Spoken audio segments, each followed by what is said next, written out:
अस्सलाम वालेकुम नाज़रीन, ज़ुल्फ़िकार राहत आपकी खिदमत में हाज़िर। नाज़रीन, हल्का NA 133 जहाँ ज़िमनी इलेक्शन हो रहा है।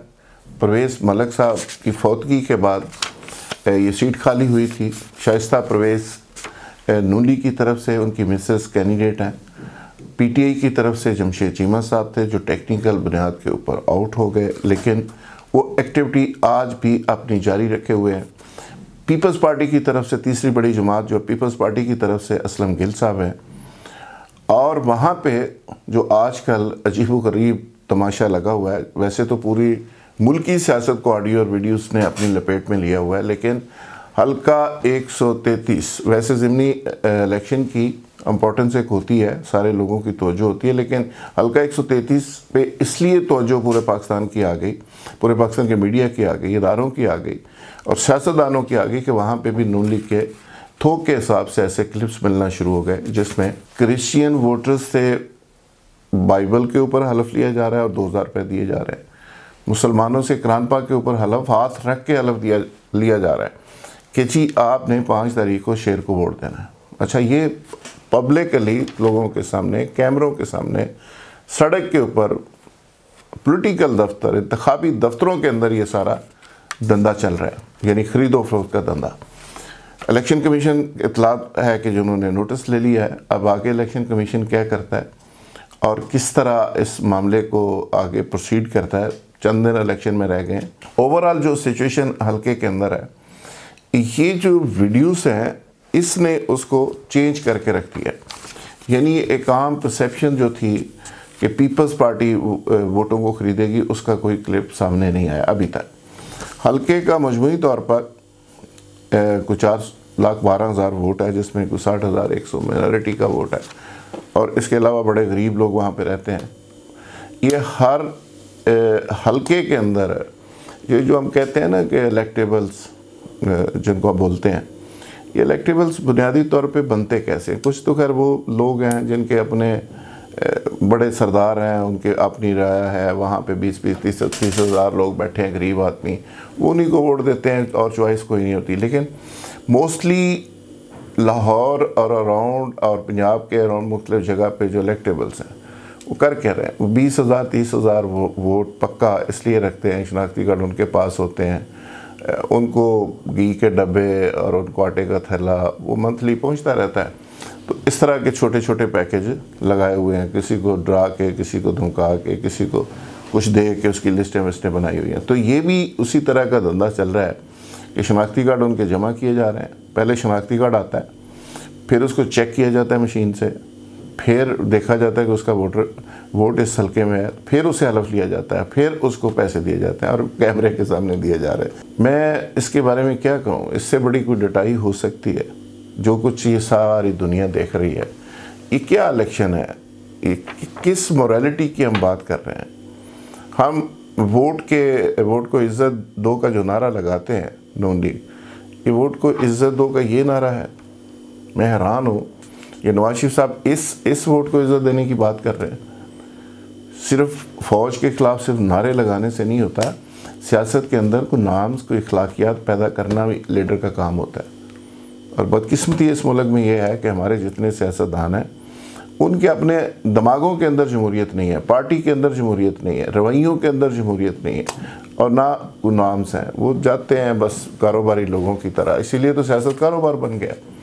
अमीर लोग आते हैं, कारोबार करते हैं, बिज़नेस करते हैं और फुल टाइम सियासत और बिज़नेस बन गई है। इन लोगों से पैसे दिए, वोट लिए और बाद में पैसे 5 साल कमाए और ये गरीब फिर देखते रहते हैं, 2-2 हज़ार में अपना वोट बेच के आ जाते हैं, पूरे मुल्क को बेच के आ जाते हैं। तो ये तमाशा वहाँ पे अजीबो गरीब चल रहा है। पीपल्स पार्टी ने काफ़ी सारी सिचुएशन में गेन किया है। पीपल्स पार्टी राजा परवेज़ अशरफ साहब, साबिक़ प्राइम मिनिस्टर, फुल टाइम वहाँ हल्के में बैठे हुए हैं।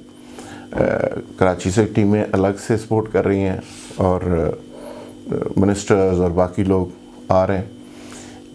इसके साथ साथ जो पीपल्स पार्टी के नाराज़ लोग थे, सीनियर्स लीडर्स, वो भी एक्टिव हो गए हैं और लीडरशिप ने मेरा ख्याल है उनको भी समझाया कि इसको एक बड़े मार्के के तौर पे लिया जाए। तो मुझे लगता है कि ये सारी सूरत हाल में चूँकि PTI का वोट जो है वो एक फैसला कौन रोल अदा कर सकता है। टीएलपी का वोटर भी एक साइजेबल तादाद में वहाँ पे मौजूद है, वो पीपल्स पार्टी को सपोर्ट कर सकता है। कादरी साहब ने पहले सपोर्ट कर दिया है, बैनुल मुस्लिमीन वालों ने अलग से कर दिया है, जमात इस्लामी भी कर गई है। ये जो छोटे छोटे ग्रुप्स हैं, बल्कि छोटे भी नहीं है, बड़े ग्रुप्स हैं, ये सारे ऑलरेडी पीपल्स पार्टी को सपोर्ट कर गए हैं। अच्छा, अब जो फैसला कौन मेरे ख्याल में इस सारे मामले में रोल अदा करेगा वो पीटीआई का वोटर करेगा।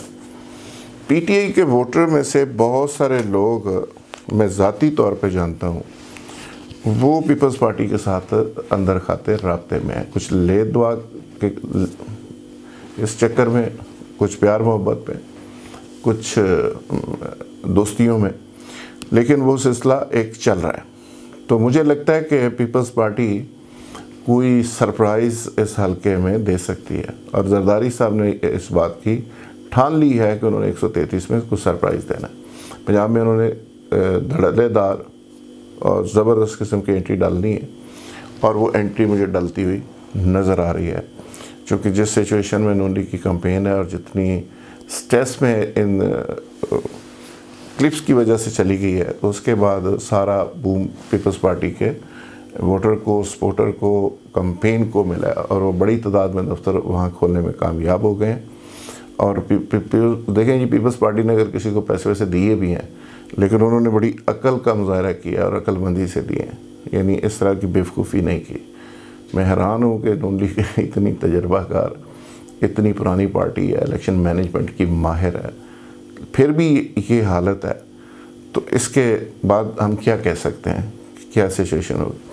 तो मुझे लगता है कि एक जरदारी सबसे बारी वाला काम होने लगा। और पीटीआई का जो वोटर है, चूँकि अपनी जमात तो उसकी इलेक्शन लड़ नहीं रही, नून लीग के साथ एक नफ़रत है पीटीआई की, और 1 to 1 एक लड़ाई है।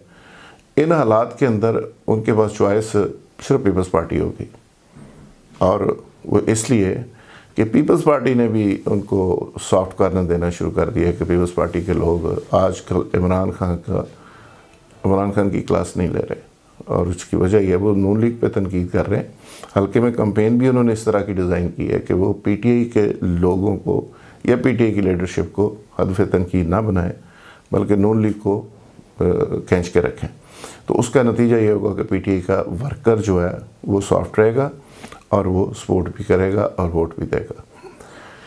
नाज़रीन, अगर हमारी वीडियो आपको पसंद आए तो इसको आगे शेयर ज़रूर करें, और इसको सब्सक्राइब मेरे चैनल को कर दें, और बेल आइकन को प्रेस कर दें, ताकि आपको बर वक्त नोटिफिकेशन मिलते रहे। बहुत शुक्रिया।